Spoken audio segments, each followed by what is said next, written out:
Hello again. I spoke earlier this week about the separation of powers, but I think it is worth examining the concept again because I can see democracy crumbling away before our eyes as the British Prime Minister and the head of the Metropolitan Police both try to ride a coach of horses through constitutional safeguards.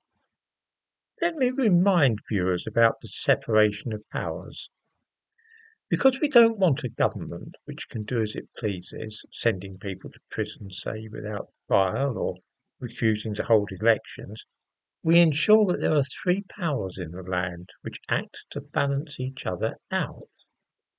There is the executive, which is the government. Now, there's always a danger that governments grow too powerful. Keir Starmer and his cabinet form the executive at the moment.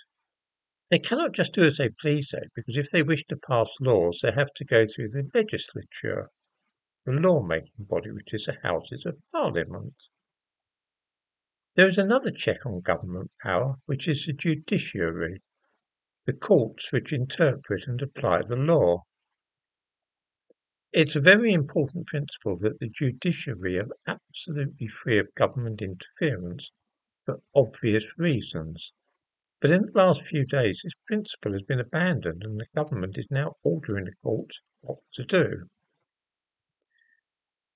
In effect, this is a slow coup where the independence of the judiciary has been casually removed. That, in essence, is the situation. You have three powers. You have the judiciary, the legislature, and the executive. What's happening at the moment is that the executive, that is to say the government, is starting to dictate to the courts and trying to make the courts dependent upon them rather than being independent. The best way of explaining what should happen and comparing it with what is happening at the moment is to look at a court case from 1950 when Clement Attlee was Prime Minister. In 1939, identity cards were introduced to this country as a wartime measure. I mean, it was quite sensible. You wanted to be able to keep track of people and then identify spies or saboteurs and so on. That was fair enough.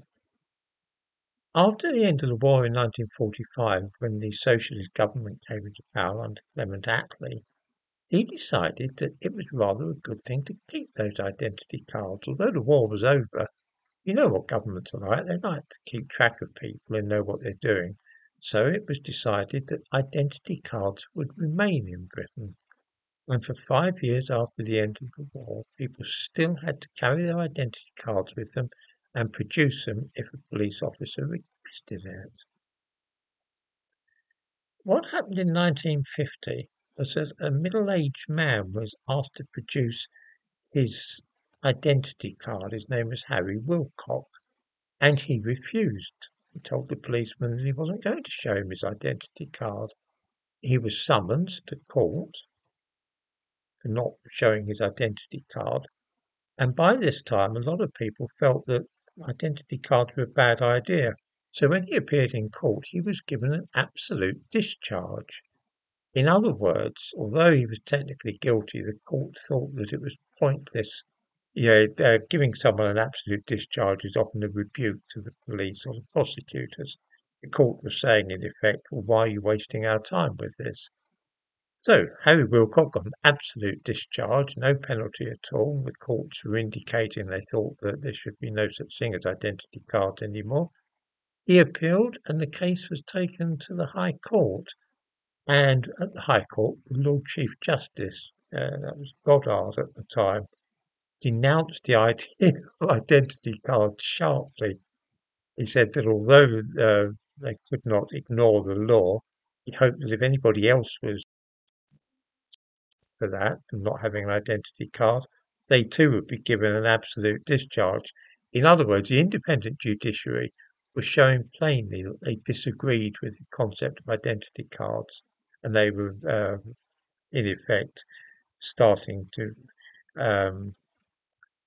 encourage their abolition. When Churchill was voted in 51. He duly abolished identity cards. What do you suppose would have happened, though, if at that time the Prime Minister had been saying that he thought that anybody who didn't carry the identity card should be sent to prison at once, and he announced publicly that he expected the judiciary to send people to prison?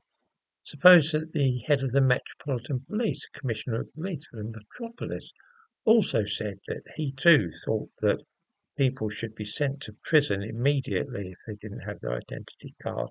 That would be an outrageous interference in the independence of the judiciary. Rather than being able to decide what they thought was an appropriate penalty, they would be being pressurised by the government and police. It would be an outrageous situation. That is, of course, exactly what has happened in the last few days. In the description to this video, I give a link to Mark Rowley, Commissioner of Police for the Metropolis, who says that those taking part in violent actions will be captured and will be sent to prison. Dictating how the court should act and what sentence they should impose is a horrifying intrusion into judicial independence. He is, of course, taking his lead from the Prime Minister, who has already said that those arrested on those demonstrations should be sent to prison. The independence of the judiciary, their ability to decide which laws must be enforced firmly and which can be settled with an absolute discharge, is now ended. The courts are obeying the government and police and sending people to prison immediately, as they have been instructed to do. The courts in this country have in effect been turned into an arm of the government, and 300 years of constitutional history has been overturned in a few days.